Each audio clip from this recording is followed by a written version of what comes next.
Finally আমি আমার স্বপ্নের প্রথম ধাপটা পূরণ করেই ফেললাম। হ্যাঁ, বলছি পাসপোর্টের কথা। কারণ দেশের বাইরে যেতে হলে তো সবার প্রথমে পাসপোর্টটাই দরকার। হ্যালো এভরিওয়ান, নমস্কার সবাইকে। আজকে আমি শেয়ার করব আমার পাসপোর্ট হাতে পাওয়ার জার্নিটা। তো দিনটা ছিল এপ্রিলের ৮ তারিখ।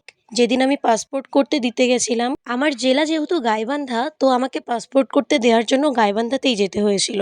সকাল সকাল ঘুম থেকে উঠে ট্রেন ধরেই আমি গাইবান্ধা যাওয়ার জন্য বেরিয়ে পড়ি। যদিও আমি ই-পাসপোর্টের এপ্লাই করেছিলাম, কিন্তু আমি নিজে, নিজে বাড়িতে বসে করতে পারতাম। তবুও আমি করিনি। আমি গাইবান্ধাতে গিয়ে একটা কম্পিউটারের দোকান থেকেই করেছিলাম। মাত্র ৩৮ কিলোমিটার ডিসট্যান্স হওয়াতে গাইবান্ধা আসতে আমার সময় লেগেছে মাত্র ১ ঘন্টা। আর এটা হচ্ছে গাইবান্ধা রেলওয়ে স্টেশন। একটা জেলা শহরের স্টেশন হিসেবে এটার তেমন কোনো উন্নতি আমি দেখছি না। তো স্টেশনে আসার পর আমি এখন যাব ডিসি অফিসে। এইজন্য আমাকে একটা অটো ধরতে হবে। তো আসার পরপরই অটোটা পেয়ে যাই এবং অটোতে উঠে আমি ডিসি অফিসের উদ্দেশ্যে রওনা হলাম। যেহেতু আমি চিনি না, তাই আমাকে পুরো রাস্তাটা গুগল ম্যাপে খুঁজে, খুঁজেই যেতে হচ্ছিল।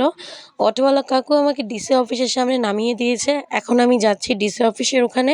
আমার ইন্টারমিডিয়েট লাইফ শুরু হওয়ার পর থেকে আমাকে সব জায়গাতে একাই জার্নি করতে হয়।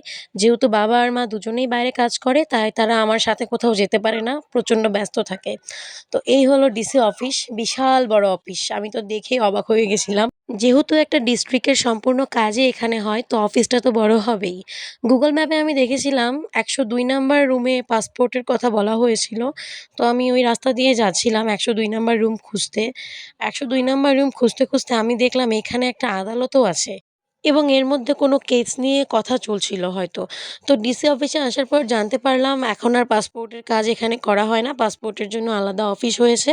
তারপর আমি ডিসি অফিস থেকে বেরিয়ে আবার একটা অটোতে উঠলাম। এখন আমাকে যেতে হবে পাসপোর্ট অফিসে। তো আমি সরাসরি পাসপোর্ট অফিসে না ঢুকে কম্পিউটারের দোকানে চলে গেলাম অ্যাপ্লিকেশনটা জমা দিতে এবং সেই ফর্মটা বের করতে। এটার জন্য এই লোকটা আমার কাছে ৳৪০০ চার্জ করেছিল। এটা আমার বেকারই দেয়া মনে হয়েছে। আপনাদের যাদের কাছে ল্যাপটপ অথবা ডেস্কটপ আছে তারা বাড়িতেই অ্যাপ্লিকেশনটা করে নিয়েন। আমিও তাই করতে চেয়েছিলাম, কিন্তু আমার মা খুব বকাবকি করছিল আমাকে যে যদি কোনো ভুল হয়। তো পাসপোর্ট অফিসে যাওয়ার পরপরই ওনারা আমার অ্যাপ্লিকেশনটা জমা নিয়ে নেয়। কারণ ওখানে মেয়ে বলতে শুধুমাত্র আমিই ছিলাম। তাই আমাকে আর অপেক্ষা করতে হয়নি, লাইনেও দাঁড়াতে হয়নি। তো অ্যাপ্লিকেশনটা জমা নিয়ে ওনারা আমাকে একটা ফর্ম দিল, যেটা নিয়ে আমি এখন বাড়িতে চলে যাচ্ছি, কারণ আমার আর এখানে কোনো কাজ নেই। আর আপনারা যারা পাসপোর্ট করবেন তারা কোনো থার্ড পার্টির মাধ্যমে না করাই ভালো। নিজে নিজেই ডাইরেক্ট অনলাইনে অ্যাপ্লাই করবেন।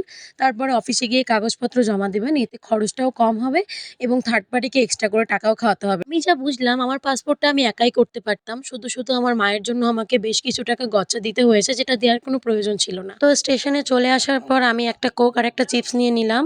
আর সাথে, সাথে টিকিটটাও কেটে নিলাম। টিকিট কেটে ট্রেনের জন্য অনেকক্ষণ অপেক্ষা করতে হচ্ছিল। 42°C গরম এবং প্রায় দুপুরবেলা হওয়ার জন্য আমি কোথাও ঘোরাঘুরি না করে স্টেশনেই গিয়ে বসে পড়েছি একটা ফ্যানের নিচে। তো ওখানে বসে থাকতে, থাকতেই ট্রেনটা চলে এলো। তারপর আমি আমার পাসপোর্ট হাতে পাওয়ার দিনটা শেয়ার করব। ২৫শে এপ্রিল সেম রুটে আবার আমাকে গাইবান্ধা যেতে হচ্ছে, কারণ আজকে আমার পাসপোর্ট রিসিভ ডেট ছিল। পাসপোর্ট রিসিভ ডেটটা ওই ফর্মে লেখা ছিল, কিন্তু আমি পাসপোর্টের স্ট্যাটাসটা চেক করে দেখেছি আমার পাসপোর্টটা ১৭ তারিখেই চলে এসেছিল। আমি চাইলে আগেও নিতে পারতাম, কিন্তু আমি ইচ্ছে করেই যাইনি যে ওনারা যদি পরে ঝামেলা করে কোনো যদি না দেয়। আমি পাসপোর্ট আরও আগেই হাতে পেতাম। মাঝখানে ঈদের ছুটি পড়ে গেছিল, তাই আমার একটু দেরি হয়েছে। যাই হোক, আমি কিন্তু এই দিনটাতে খুব বেশি এক্সাইটেড ছিলাম, কারণ পাসপোর্ট হাতে পাবো বলে কথা।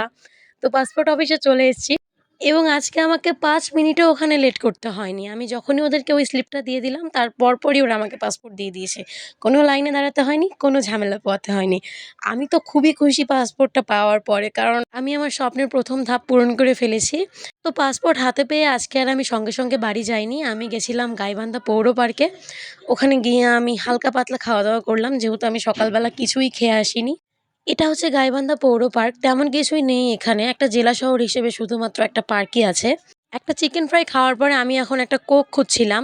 তো অনেকখানি হাঁটাহাঁটি করার পরে ফাইনালি আমি একটা কোকের দোকান খুঁজে পাই আর কোকটা কিনে নিই। নিয়ে আমি এখন বাড়ির উদ্দেশ্যে রওনা দিয়েছি। আজকে আর আমি ট্রেনের জন্য ওয়েট করিনি। আমি আজকে সিএনজি ধরেই বাড়ি চলে গেছিলাম। আজকে এই পর্যন্তই। দেখা হচ্ছে নেক্সট ভ্লগে। বাই।